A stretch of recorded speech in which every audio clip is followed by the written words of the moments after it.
2028 সালের মার্কিন প্রেসিডেন্ট নির্বাচন এখনো অনেক দূরে, কিন্তু এরই মধ্যে ডেমোক্রেটিক পার্টির সম্ভাব্য প্রার্থী নিয়ে আলোচনা শুরু হয়ে গেছে।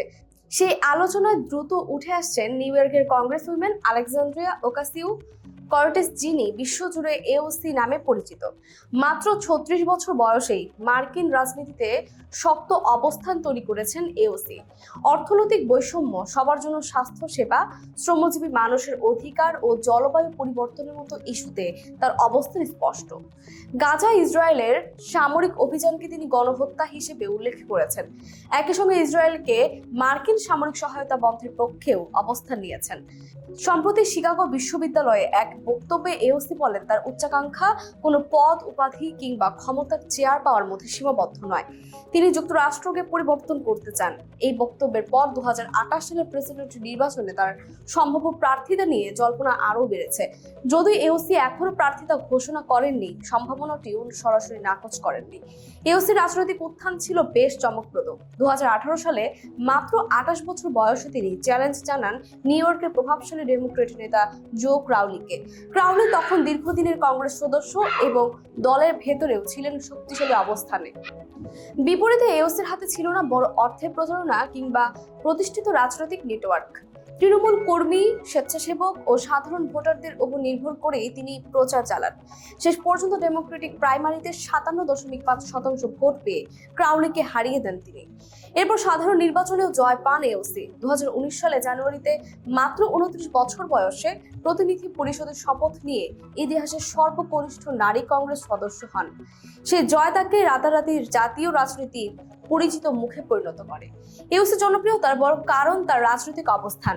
নিজেকে গণতান্ত্রিক সমাজতন্ত্রী হিসেবে পরিচয় দেওয়া এই নেতা অর্থনৈতিক বৈষম্য কমানো, শ্রমজীবী মানুষের অধিকার, স্বাস্থ্যসেবা ও জলবায়ু পরিবর্তনের মতো ইস্যুকে রাজনীতির কেন্দ্রে রেখেছেন।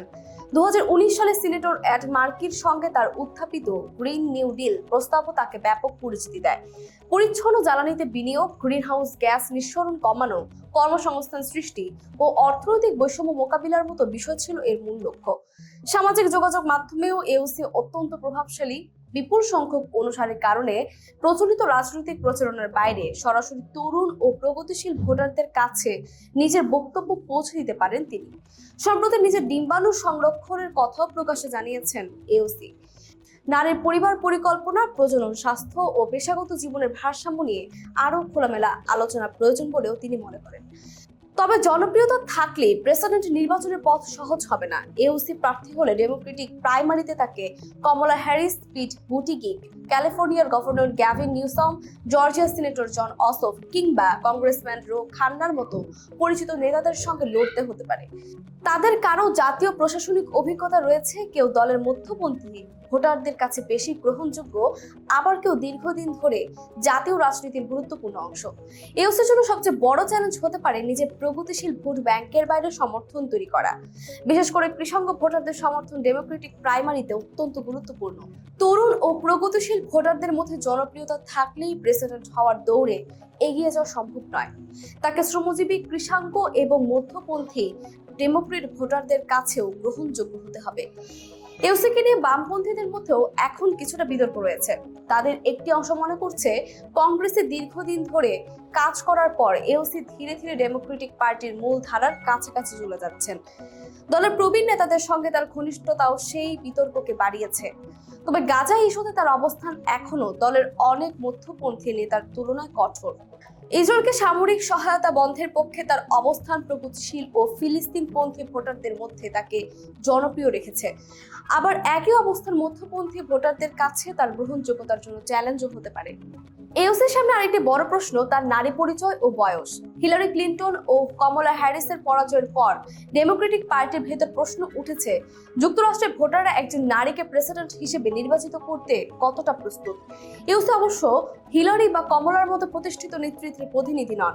তার রাজনৈতিক পরিচয় তৈরি হয়েছে প্রচলিত ব্যবস্থার সমালোচনা, শ্রমজীবী মানুষের পক্ষে অবস্থান এবং তরুণ ভোটারদের সঙ্গে সরাসরি যোগাযোগের মাধ্যমে।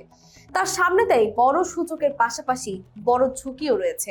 প্রেসিডেন্ট নির্বাচনে সরাসরি লড়ার আগে সিনেটর হয়ে জাতীয় পর্যায়ে আরো অভিজ্ঞতা অর্জনের পরামর্শ দিয়েছেন কেউ কেউ। আবার তার রাজনৈতিক উত্থানের ইতিহাস বলছে, প্রচলিত রাজনৈতিক হিসাবের বাইরে গিয়েও তিনি বড় চমক দেখাতে পারেন। 2028 সালে এওসি শেষ পর্যন্ত প্রেসিডেন্ট পদে লড়বেন কিনা তা এখনো নিশ্চিত নয়, কিন্তু তাকে সম্ভাব্য প্রার্থীদের তালিকা থেকে বাদ দেওয়াও কঠিন।